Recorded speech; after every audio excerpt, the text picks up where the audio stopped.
നമസ്കാരം. 2026 ആഗസ്റ്റ് മാസത്തിലെ മേടക്കൂറുകാരുടെ പൊതുഫലത്തെ പറ്റിയാണ് പറയുന്നത്. അശ്വതി, ഭരണി, കാർത്തിക, ആദ്യപാദം നക്ഷത്രങ്ങളടങ്ങിയ മേടക്കൂറുകാർക്ക് ആഗസ്റ്റ് മാസത്തിലെ ചാരവശാലുള്ള പൊതുഫലം എന്താണെന്ന് നോക്കാം. ഇവർക്ക് രവി 4-ാം ഭാവത്തിലാണ്. 17-ാം തീയതി 5-ാം ഭാവത്തിലേക്ക് മാറുകയാണ്. കുജൻ 2-ാം ഭാവത്തിലും ബുധൻ 4-ാം ഭാവത്തിലും 5-ാം തീയതി 5-ലേക്കും 22-ാം തീയതി 6-ാം ഭാവത്തിലേക്കും മാറി വരുന്നു. ശുക്രൻ 1-ാം തീയതി 6-ാം ഭാവത്തിലാണ്. വ്യാഴം 4-ാം ഭാവത്തിലും ശനി 12-ാം ഭാവത്തിലും രാഹു 11-ാം ഭാവത്തിലും കേതു 5-ാം ഭാവത്തിലും ആണ് ആഗസ്റ്റ് മാസം ഉള്ളത്. ഇവർക്ക് പൊതുവെ പറയുകയാണെങ്കിൽ ഒരു സമ്മിശ്രമായ ഫലമാണ് ആഗസ്റ്റ് മാസം. രവി, കുജൻ, ശനി, കേതു എന്നിവ ദോഷഫലങ്ങളും ബുധൻ 5-ാം തീയതി മുതൽ 21-ാം തീയതി വരെ ദോഷഫലവും, വ്യാഴം സമ്മിശ്ര ഫലവും, ശുക്രൻ ഈ സമയത്ത് ഗുണഫലവും, രാഹുവും ഗുണഫലവും നൽകുന്നു. ശാരീരികമായി ചില വിഷമതകളൊക്കെ ഉണ്ടാകുവാൻ സാധ്യതയുണ്ട്. വിദ്യാർത്ഥികൾക്ക് കൂടുതൽ ഗുണം ലഭിക്കുന്ന ഒരു സമയമാണ്. ഭക്ഷണ സുഖവും, സ്ത്രീ സുഖവും, ശയന സുഖവും, സഹോദര സുഖവും, ധനനഷ്ടവും, ചിലവ് വർദ്ധിക്കലും ഒക്കെ ഈ സമയത്ത് സാധ്യതയുണ്ട്. എടുത്തുചാട്ടവും ദേഷ്യവും ഒക്കെ ഒഴിവാക്കേണ്ട ഒരു മാസം കൂടിയാണ്. ഓരോ ഗ്രഹങ്ങൾ വഴിയും ഉണ്ടാവുന്ന സുഖദോഷങ്ങൾ എന്തൊക്കെയാണെന്ന് വിശദമായി നോക്കാം. രവി 4-ൽ നിന്നും 17-ാം തീയതി 5-ാം ഭാവത്തിലേക്ക് വരികയാണ്. 5-ാം ഭാവം അത്ര ഗുണകരമല്ല. ശരീര സുഖക്കുറവുണ്ടാകുവാനും, രോഗമുണ്ടാകുവാനും, അന്യജനങ്ങളെ കൊണ്ട് ദോഷം ഉണ്ടാകുവാനും, ബന്ധുജനങ്ങളെ കൊണ്ട് ശത്രുത ഉണ്ടാകുവാനും, തൊഴിലിൽ ക്ലേശം ഉണ്ടാകുവാനും, ധനനഷ്ടമുണ്ടാകുവാനും, പല രീതിയിലുള്ള ഉപദ്രവങ്ങൾ ഉണ്ടാകുവാനും ഈ സമയത്ത് സാധ്യതയുണ്ട്. കുജൻ അതായത് ചൊവ്വ 2-ാം ഭാവത്തിലാണ്. 2-ാം ഭാവവും അത്ര സുഖകരമല്ല.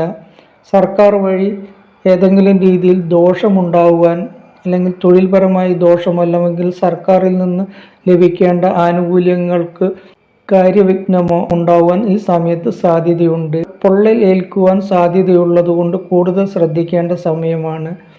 കള്ളന്മാരെ കൊണ്ടും ശത്രുക്കളെ കൊണ്ടും ബുദ്ധിമുട്ടുണ്ടാവുന്ന സമയം കൂടിയാണ്. ശത്രുക്കൾ പ്രബലരാവുന്ന ഒരു സമയമാണ്.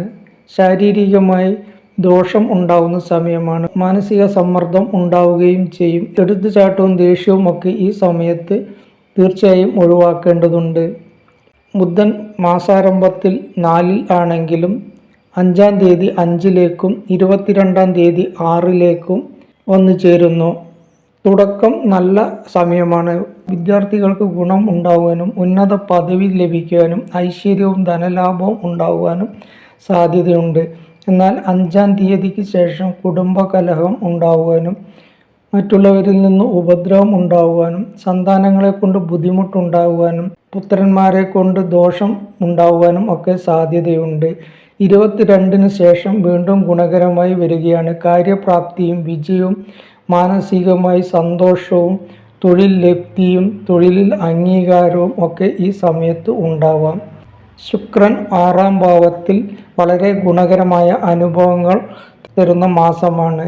ഭക്ഷണ സുഖം ഉണ്ടാകാനും, സ്ത്രീകൾ വഴി നേട്ടം ഉണ്ടാകാനും, ശാരീരിക സുഖം ഉണ്ടാകാനും, ശയന സുഖം ഉണ്ടാകുവാനും, കാര്യവിജയം നേടുവാനും, ഭാഗ്യാനുഭവം വന്നു ചേരുവാനും ഒക്കെ ഈ സമയത്ത് സാധ്യതയുണ്ട്.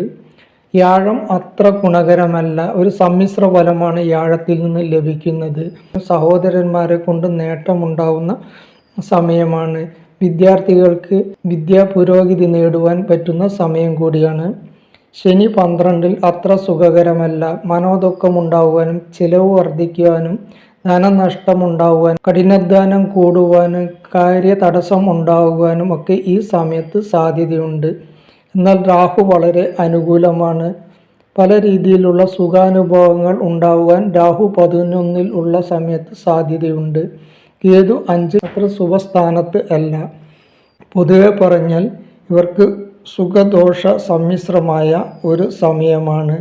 ഈ സമയത്ത് ഉണ്ടാകുന്ന ദോഷഫലങ്ങൾ ലഘൂകരിക്കുന്നതിനായി ക്ഷേത്രദർശനം നടത്തുകയും ഈശ്വരാരാധന വർദ്ധിപ്പിക്കുകയും ചെയ്യുക. മഹാദേവന് പ്രാർത്ഥിക്കുകയും ഗണപതിയെയും ഹനുമാനെയും ഒക്കെ ഭജിക്കുകയും വഴിപാടുകൾ ചെയ്യുകയും സുബ്രഹ്മണ്യ സ്വാമിക്ക് വഴിപാടുകൾ ചെയ്യും, ശാസ്താവിനെ ദക്ഷിണമൂർത്തിയെ പ്രാർത്ഥിച്ച് വഴിപാടുകൾ ചെയ്യുകയും ഒക്കെ ചെയ്താൽ ഈ സമയത്ത് ഇവർക്കുണ്ടാകുന്ന ദോഷഫലങ്ങൾ കുറയുകയും ഗുണഫലങ്ങൾ കൂടുതൽ ലഭിക്കുവാനും സാധ്യതയുണ്ട്.